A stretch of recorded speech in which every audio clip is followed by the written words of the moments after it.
Salam, selamat pagi. Perkenalkan, nama saya Dede Putriana Lase, NIM 19230011, Prodi Akuntansi dari Setia KBP Padang.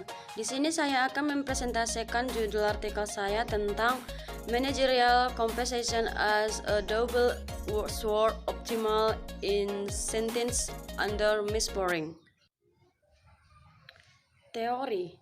Resep konvensional dalam tata kelola perusahaan adalah bahwa kontrak pembayaran kinerja merupakan insentif bertenaga tinggi seperti bonus kinerja adalah mekanisme yang efektif untuk penyelarasan tujuan manajemen puncak dengan tujuan pemegang saham yang terbesar.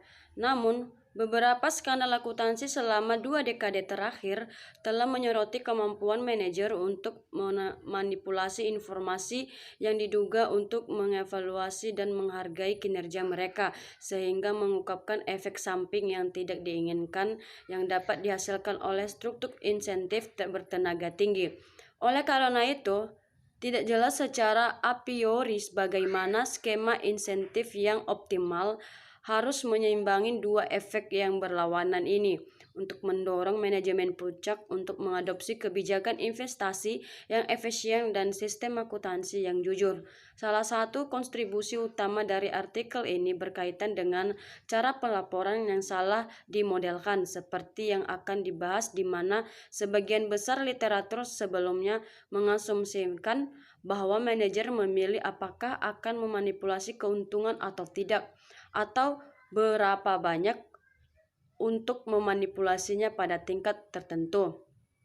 Kasusnya, meneliti dampak kesalahan pelaporan pada skema insentif manajemen yang optimal untuk mengisolasi sumber efek keseimbangan ditentukan untuk masing-masing dari dua pengaturan kutub, hanya pemilihan proyek investasi dan pemilihan sistem pelaporan saja, dan berdasarkan hasil solusi dan untuk model umum dikembangkan. Dan yang kedua, berisi beberapa perluasan kerangka kerja yang digunakan untuk menganalisis kebijakan peraturan tata kelola perusahaan yang bertujuan untuk mencegah manipulasi akuntansi dan penipuan.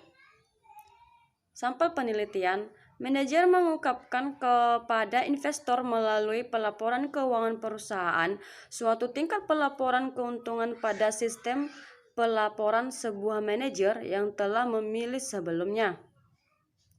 Jika sebuah seperempat T manajer seluruh pelaporan tingkat keuntungan yang sebenarnya, yaitu BX perempat X, tapi jika sebuah perempat F manajer selalu melaporkan laba yang berhasil, yaitu BX perempat X2, bahkan ketika nilai sebenarnya adalah keuntungan.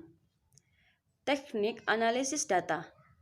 Untuk memeriksa bagaimana keuntungan salah pelaporan dapat mempengaruhi kekuatan insentif yang optimal, membagi bagian analisis ini menjadi 2 tahap, yaitu pada tahap pertama, mempelajari secara terpisah 2 kasus kutub yang dihasilkan dari model umum yang disajikan secara eksklusif, memperhatikan pemilihan proyek, dan model di mana manajer hanya memperhatikan dengan penerapan sistem pelaporan. Kemudian, pada tahap kedua, memecahkan model umum dan menganalisis implikasi utamanya berdasarkan wawasan yang diperoleh dari perbandingan 2 kasus kutub. Hasil penelitian. Sebuah model keagenaan diusulkan yang meneliti bagaimana skema kompensasi eksekutif harus dirancang untuk memberikan insentif yang tepat untuk kebijakan investasi yang efisien, sementara pada saat yang sama mengecilkan investasi agunan yang dihasilkan oleh kemungkinan salah pelaporan. Analisis kami secara formal menunjukkan bahwa dibandingkan dengan model konvensional dengan pemilihan proyek investasi saja, rangkaian kontrak yang menunjukkan properti ini berkurang menjadi 1, di mana hanya skema insentif bertenaga rendah yang masih optimal. Selanjutnya, dalam keadaan tertentu, bagian ini bahkan mungkin kosong, yang mencerminkan fakta bahwa manipulasi akuntansi memiliki potensi untuk membuat proyek investasi yang menguntungkan tidak dapat dilaksanakan.